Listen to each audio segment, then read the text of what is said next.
주님 평화. 정말 오늘날 세상은 어제와 오늘이 다르다 느껴질 만큼 변화무쌍하게 달라지고 있죠.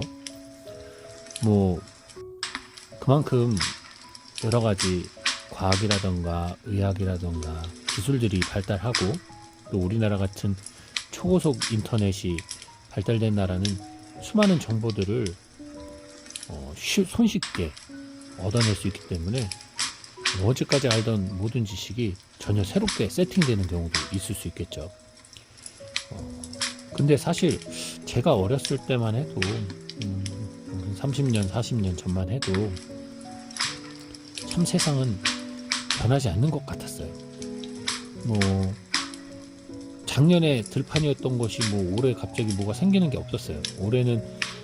요즘은 작년에 들판이었던 곳에 올해는 고층 아파트가 들어서고 하잖아요. 근데 옛날에는 그냥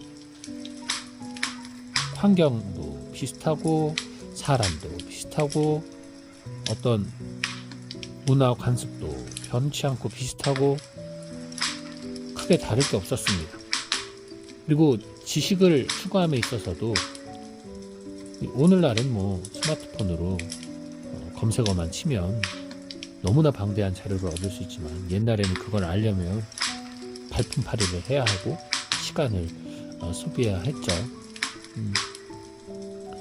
지금은 문서를 만들거나 하는 것도 너무나 쉬워요.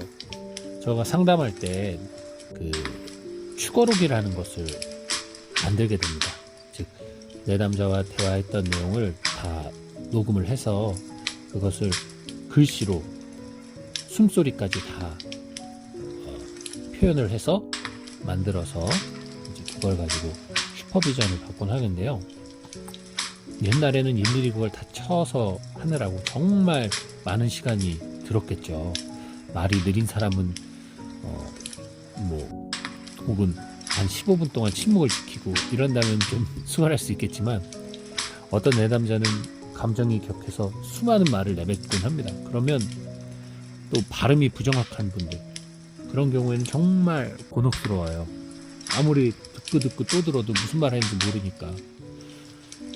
그런데 요즘은 그런 음성을 변화시키는 것이 나와서 정말 손쉽게 글로 또 만들 수도 있고, 정말 세상은 발달이라는 표현이 맞다고 느낄 만큼 정말 많은 것이 변합니다.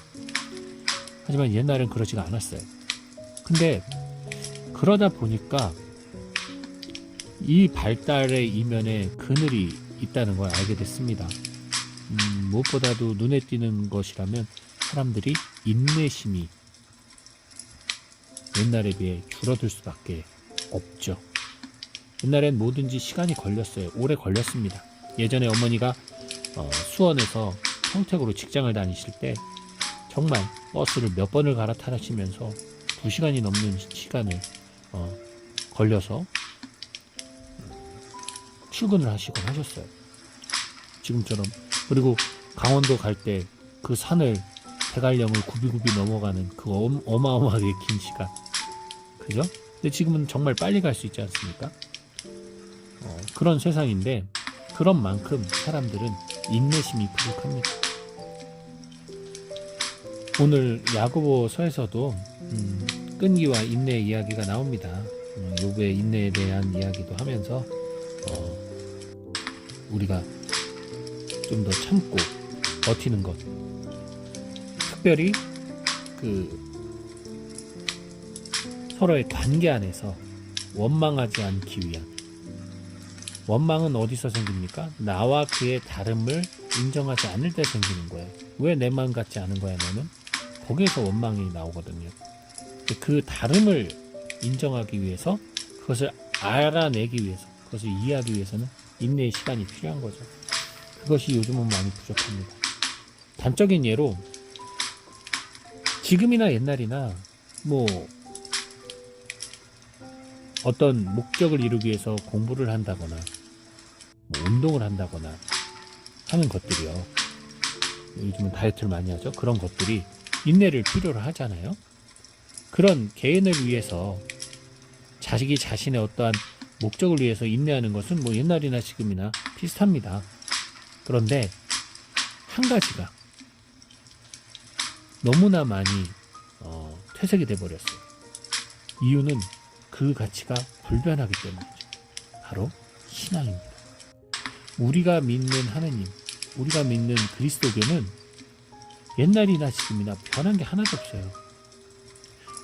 삼위일체이신 그러나 한 분이신 하느님을 신앙함에 있어서 그분의 아들 예수 그리스도를 통해 성자를 통해 성자의 순환과 죽음과 부활과 승천을 통해서 우리의 죄를 속량받고 그로 인해 이제 우리가 구원을 받게 되는, 그래서 구원된 자로서 이 세상을 살아가면서 끊임없이 선을 베풀고 악을 멀리하면서 서로 사랑하는 삶을 살아가는,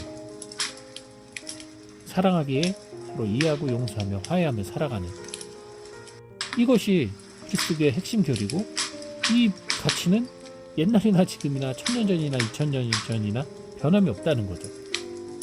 세상은 이렇게 변해가는데 정작 기본적인 신앙생활은 변함이 하나도 없다 보니까 점점 오늘날 이 종교라는 것이 어떻습니까? 교양 과목처럼 받아들여지고 어떤 좀 더 내 삶의 풍요로움을 위한 액세서리처럼 여겨지는 경우가 많다는 거죠. 종교적 신념을 위해 인내하는 것보다는 그저 내가 그 종교를 믿고 살아감으로 인해서 얻는 유익에 더 관심이 많은 세상이 되어버렸습니다. 그래서 유익하지 않다 싶으면 쉽게도 져버리는, 쉽게도 냉담하게 됩니다. 요즘 이제 대통령 선거철 되면서 정치인들이 이곳저곳 종교 시설, 종교계 지도자들을 만나고 기웃기웃 하잖아요. 정말 가관이죠. 신앙인의 눈으로 봤을 때는 그런 사람들이 과연 천국을 갈 수 있을까라는 생각이 들죠. 이쪽 가서는 성호경 긋고 저쪽 가서는 법당 가서는 절을 하고 또 교회를 가가지고는 또 찬송가를 부르면서 그때는 또 빨간 성경책 들고 가고, 그들이 믿는 하느님은 뭡니까? 그건 하느님이 아니죠. 그냥 자기 자신을 믿는 거예요. 자기 자신은 이렇게 다양한 종교를 섭렵할 수 있는 대단한 사람이다라는 걸 뽐내고 싶은 거겠죠. 자기들의 영달을 위해서 그런 인내와 그런 수고로움은 마다하지 않지만 정작 하느님을 위해서 바치는 것은 뭐가 있을까? 하느님을 위해서 내가 하는 인내는 뭐가 있을까? 라고 반성해 본다면 정말 우리들도 지금 신앙인이라고 자칭하고 또 나름대로 열심히 살아가고 있다는 우리들 자신도 잘 돌이켜 봤을 때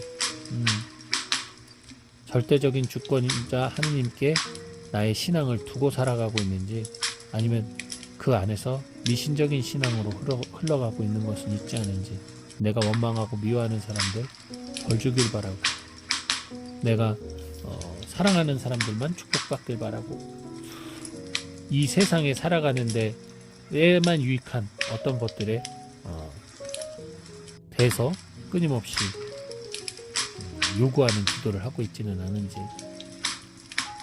정작 하느님 나라의 영광을 위해서, 하느님 나라의 보화를 쌓기 위해서 내가 하고 있는 인내는 무엇이 있는지, 이런 것들을 성찰해 보면 좋을 것 같습니다.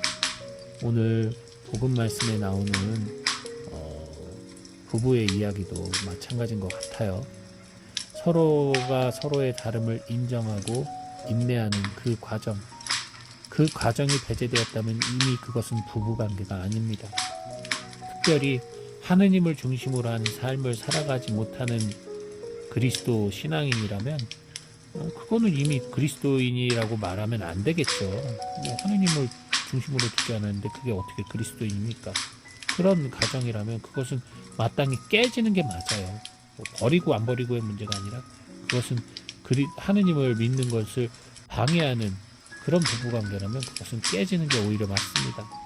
여기서 주님이 말씀하시는 부부일치는 서로의 다름을 인정하는, 그래서 그 다름을 참아주고 인내하는 삶을 의미한다는 것도 알아주시기 바랍니다. 주님 평화.